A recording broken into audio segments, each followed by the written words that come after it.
Doug Baldwin was the Seattle Seahawks' top returning receiver in 2015 and was expected to lead again. And once again, he exceeded expectations. He scored against the Green Bay Packers in an early season marquee matchup. And through 10 games, he had a nice year going, 44 catches, 3 scores. Then his season went from nice to nasty. Game 11 against the Steelers, Russell Wilson targeted Baldwin 8 times, found him for 6 catches. 3 went for touchdowns, including an 80-yarder that sealed a 39-30 Seahawks win. It's Baldwin shaking free and sprinting down the sideline for the touchdown, his 3rd of the day. Doug Baldwin. A week later, 2 more touchdown catches in a rout of the Minnesota Vikings. And he was just warming up.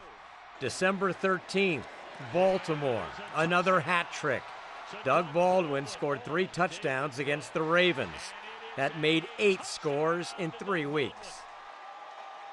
7 days later, he hauled in 2 more touchdown passes from Wilson in a win over the Cleveland Browns. Doug Baldwin had scored 10 touchdowns in 4 consecutive games. That tied an NFL record, Jerry Rice's NFL record. It was a career year, 78 catches, and for the franchise for whom Steve Largent played, Baldwin's 14 touchdowns were the club record and tied for tops in the NFL. And the Seahawks were headed back to the playoffs.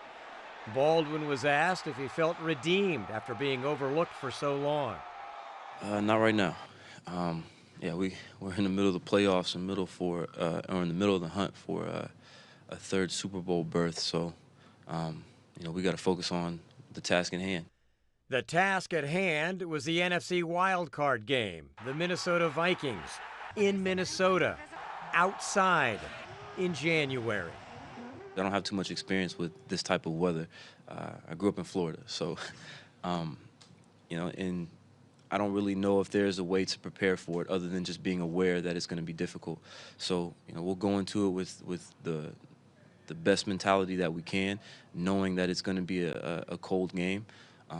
And then we'll see what happens. What happened was a gritty battle for survival in sub-zero temperatures. Baldwin turned in one of the few offensive highlights with a 3rd down catch that would have been spectacular under any conditions.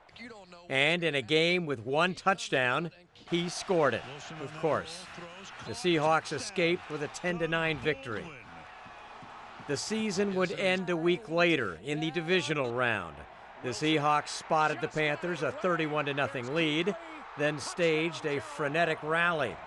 Baldwin caught 5 passes as the Seahawks pulled within a touchdown, but that's where it and the season ended. Doug Baldwin's greatest individual season ended in reflection. It's not about your potential. It's about what you actually go out there and do. And so we've shown that we have the capabilities to do that, but we have to do it at a more efficient rate and more consistent rate. And we'll get better at that. That's part of the process. But his thoughtful perspective and laser focus is not limited to his own career. He comes home to share the lessons he's learned from Gulf Breeze to Stanford to Seattle with youngsters at his football camp. When I was younger, Emmitt Smith came to our park and he asked us who wants to go to the NFL. Everybody raised their hands. And he told us, he said, pretty much none of y'all are going to go to the NFL. It was harsh at the time, it's the 8 to 9 year olds, but, it really stuck with me, obviously.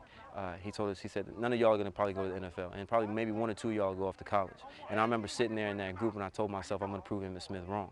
And so I don't want to be negative towards these kids, but I also want to teach them that you have to work hard. To me, that means that I have to better myself and put myself in that situation to be better than everybody else and not try to be like them. Education, it can take you a long way. Like, you might be a good football player and your grade's not that good and you're not going to go anywhere. The Seattle Seahawks record-setting receiver and Gulf Breeze grad Doug Baldwin, our professional athlete of the year. Seattle's longest play of the season. Terrible tackling today by the Pittsburgh.